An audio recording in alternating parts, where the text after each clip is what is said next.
दर्शकगण, आप सभी का स्वागत है इस नए वीडियो में। इस वीडियो में हम शिक्षा के विकास को समझने की कोशिश करेंगे। क्या आपने कभी सोचा है कि इतने सारे लिपियों, अक्षरों, भाषा और इन भाषाओं में अनेक ग्रंथों आदि की रचना कैसे हुई होगी? आशा करता हूँ आपने इसको समझने की कोशिश कभी ना कभी जरूर की होगी। तो चलिए एक बार फिर से इस वीडियो में अपने अंदर के दार्शनिक को जगाते हुए सर्वप्रथम शिक्षा के अतीत को खंगालने की कोशिश करते हैं। उसके बाद शिक्षा के वर्तमान और भविष्य को भी समझने की कोशिश करेंगे। हम कल्पना करते हैं कि हम आदिकाल की परिस्थितियों का पुनः अवलोकन कर रहे हैं। इस आदिकाल अर्थात बहुत ही पुराने समय में इंसानों को बहुत सारी चीजों की जानकारी नहीं है। वे अपने चारों ओर के पेड़ पौधों, नदी, घास के मैदान, पहाड़, दूसरे अन्य जीव इत्यादि को देखते हैं और बस यह जानते हैं कि यह भी कोई चीज है, किसी का नाम वगैरह कुछ नहीं। यहाँ पर यह चर्चा करना जरूरी है कि हमारे लिए सबसे महत्वपूर्ण क्रिया है सांस लेना। सांस लेना ही इस बात का संकेत होता है कि किसी जीव में जान है।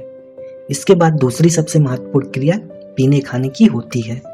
आदि मानव भी आदिकाल में जब प्यास व भूख का अनुभव किए तो अलग अलग लोगों ने कई सारी खाद्य सामग्रियों को चखा होगा।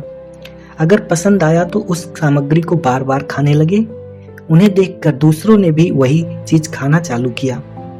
कई स्थितियों में तो ऐसा हुआ होगा कि किसी ने जहरीले फल या अन्य खाद्य सामग्री को खाया, जिसके कारण उनकी दुखद मृत्यु हो गई, जिसे देख अन्य लोगों ने उस जहरीले फल या खाद्य सामग्री को खाने से परहेज किया।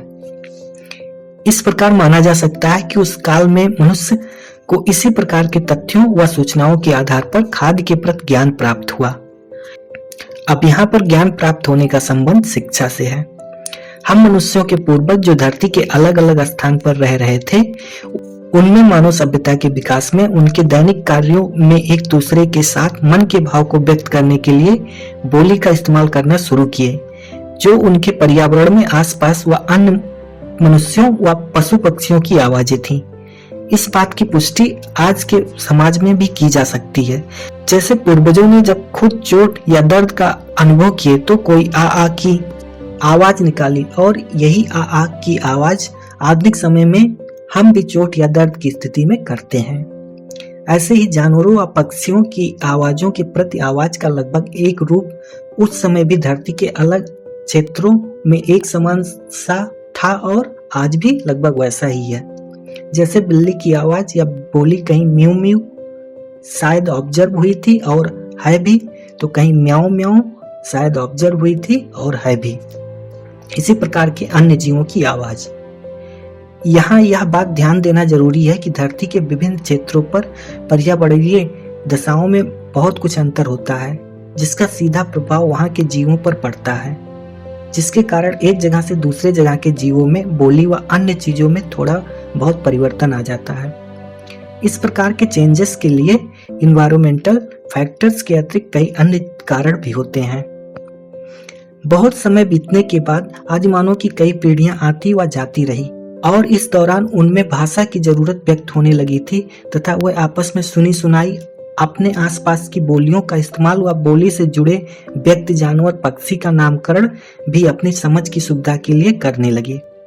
एक समान जानवर व पक्षी सभी के लिए एक नाम, जैसे बिल्ली, कौवा आदि, तथा मनुष्य के लिए पहचान की सुविधा अनुसार अलग अलग व्यक्ति का अलग अलग नाम, जो उनके रूप, रंग इत्यादि पर आधारित रहे थे, ऐसा अनुमान कर सकते हैं। क्योंकि आज भी किसी व्यक्ति से मिले तो उनका नाम अगर हम भूल जाएं तो उनके रूप, रंग व पहनावे के अनुसार उस व्यक्ति की पहचान बताते हैं। धरती पर मनुष्यों का यह भाषा सीखने की प्रक्रिया विकासरत तरीके से काफी लंबे समय तक चलती रही। आशा कर सकते हैं कि शुरुआती दौर में मनुष्यों के लिखने का साधन लकड़ी, पत्थर आदि रहा था, जिसको उन्होंने धरती के समतल व घास रहित चिकने भाग पर लिखने के लिए इस्तेमाल किए। इसके पीछे की एक दिलचस्प वजह यह हो सकती है कि उन्हें धरती पर कई तरह के निशान दिखे।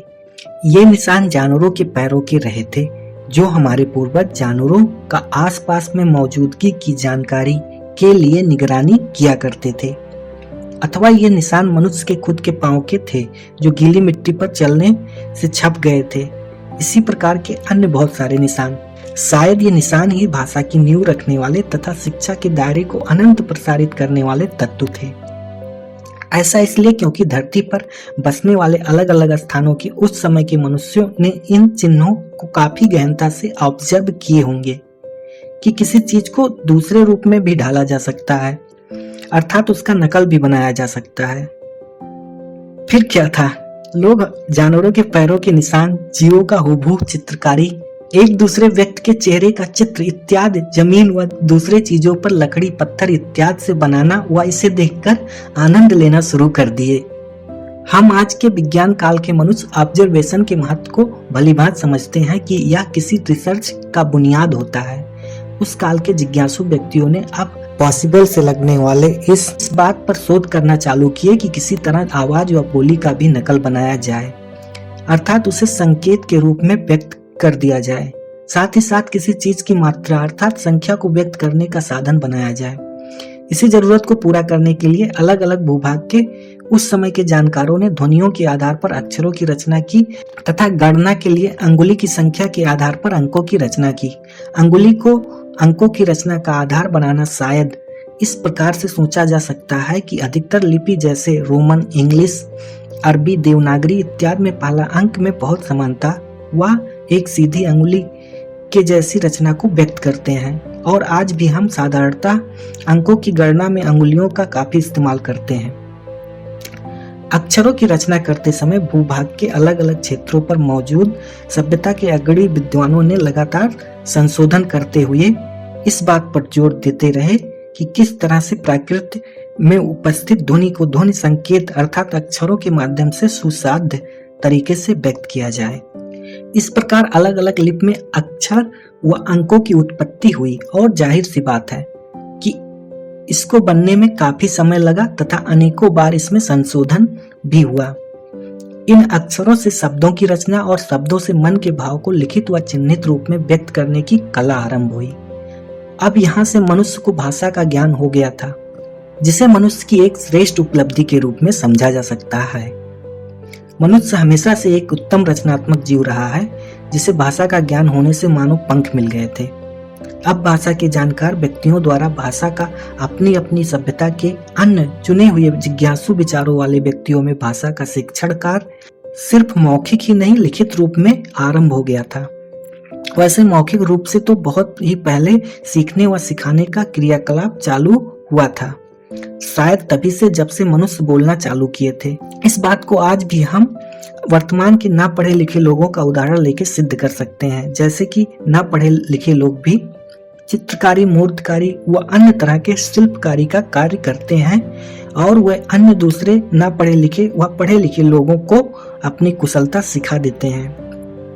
अब अगर बात करें कि सबसे पहले मनुष्य में सीखने व सिखाने की क्रिया कब आरंभ हुई, तो यह माना जा सकता है कि जब से मनुष्य में मस्तिष्क का विकास व याददाश्त क्षमता विकसित होना शुरू हुई, तभी से उनमें सीखने व सिखाने की क्रिया भी आरंभ हुई होगी और यह समय बीतने के साथ साथ विकसित होती गई एवं अभी भी और ज्यादा विकसित होती जा रही है। यही सीखने व सिखाने की क्रिया ही सामान्यतः शिक्षा होती है। अभी तक शिक्षा के इतिहास पर चर्चा करते हुए यहाँ तक पहुंचे थे कि विभिन्न मानव सभ्यता ने भाषा को सीख लिया था तथा उसे अपने अपने सभ्यता के चुनिंदा लोगों तक पहुंचाने का प्रयास शुरू कर दिए थे। इस प्रकार से कालांतर में लिखित भाषा तथ्यों और ज्ञान को संजोने अर्थात संरक्षण तथा संचरण का प्रमुख साधन बन गया।